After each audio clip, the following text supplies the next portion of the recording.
here with our good friend Courtney Mims. Okay, Courtney, what we were talking about just before we went to break is about the way that they would handle this coaching search. But more importantly to Bobby Petrino's success immediately is this Auburn game. Two teams kind of coming in similar situations here, looking for a big win in the SEC. How do you think they handle this week with the Auburn Tigers coming into town?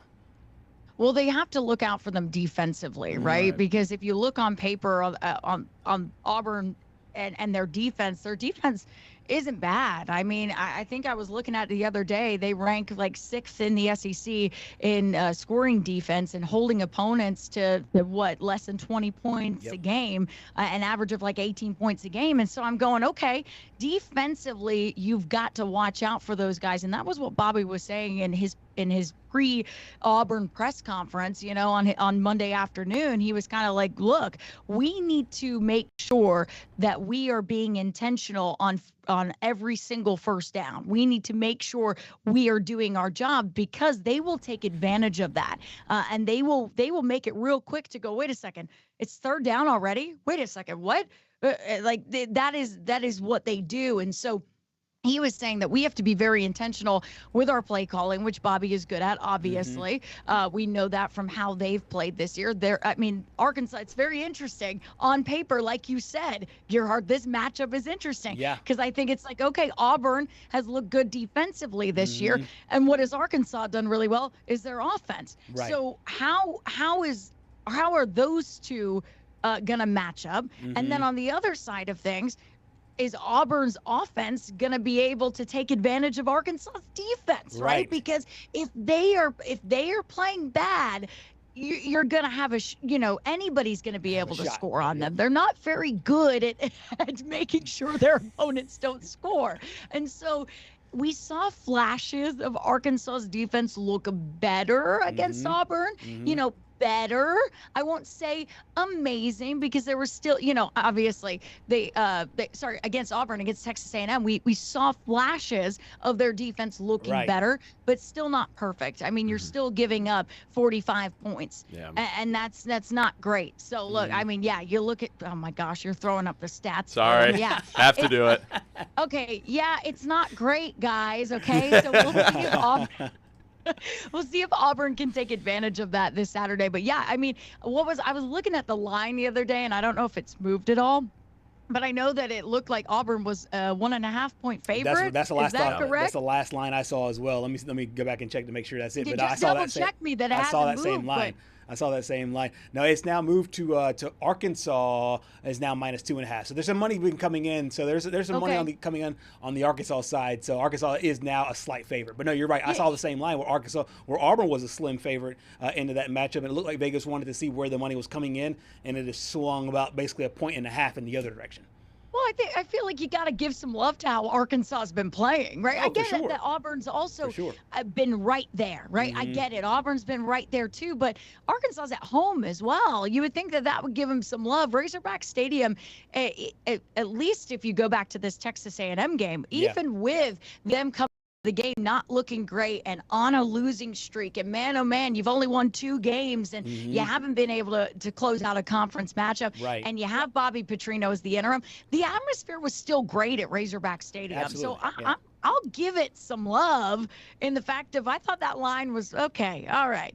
They're trying to give Arkansas some bulletin board material here. All right. I love it. Before we let you go, I have to ask you a personal question. It's just the three of us talking here. There's nobody else involved. No one's listening? Yeah. Nobody No one's listening. Nobody at all. Just the 3 of us. All right. So I know you're a Florida grad. Yes. You and I talked during SEC Media Days, and you had a very emphatic voice about what should be happening to your folks over there in Gainesville. Now that the team that you cover day to day and the school you graduated from both have head coaching openings, what does the heart of heart Courtney Mims want, and what does the journalism side of Courtney Mims think is going to happen? And if those two in the Venn diagram match, let me know.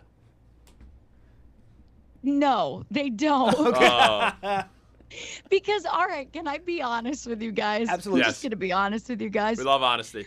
I'm with every single Florida fan that's going, let's get Lane Kiffin. Let's do it. Let's go out and get him. He's going to be the next head coach of the University of Florida Gators. And listen, everybody who says he's not is ridiculous because Lane is coming. Lane has been wanting to come, right? And if you look at the little Easter eggs and the little signs and his son wearing a Florida Gators backpack 5 years ago, you're like, yeah, he's coming. But I'm going to be honest with you guys. I'm sorry to any Florida fans who are listening to this. Don't do it to them. And break their hearts already? It's not going to happen. Oh. It's not going to happen. You're killing their dreams less than a week, isn't it? I could be wrong. Yeah. But I don't think it's happening, guys. I don't think it's happening. Ole Miss is going to do everything in their power to get that man to stay there. Yeah. They are going to do everything they can. I don't know if any of the Florida fans watched that documentary about Lane Kiffin and how his daughter did a PowerPoint presentation to get him to stay at Ole Miss. Yeah. Come on. He's not leaving. Yeah. He's not leaving unless I could see in a few years, okay, maybe it's time for me to do something else, but not right now. I don't know. I don't feel it, but I could see other things happening. So, I could see them going after Franklin. I could see it happening. I know some Florida fans don't like that, but I could see them going after Franklin. I'm just saying. Yeah. I'm just saying. Okay. I'm putting it out there. I love it. I could see it happening. I've even heard some fans, and I don't know how I feel about this. Eli Drinkowitz. Ooh. Oh, okay. Drink. I've heard some people that are on the drink train. I love it. And I'm like, all right, okay. Yeah.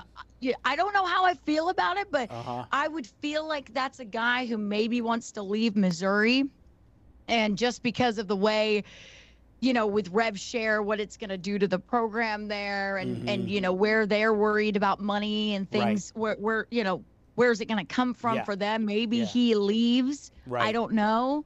But I've heard that name too, and so I've gone, okay. Yeah. I'm okay with those. I'm not opposed to those. Absolutely. But you asked me what I want to happen, and my journalist cap, and I gave you both sides. Okay.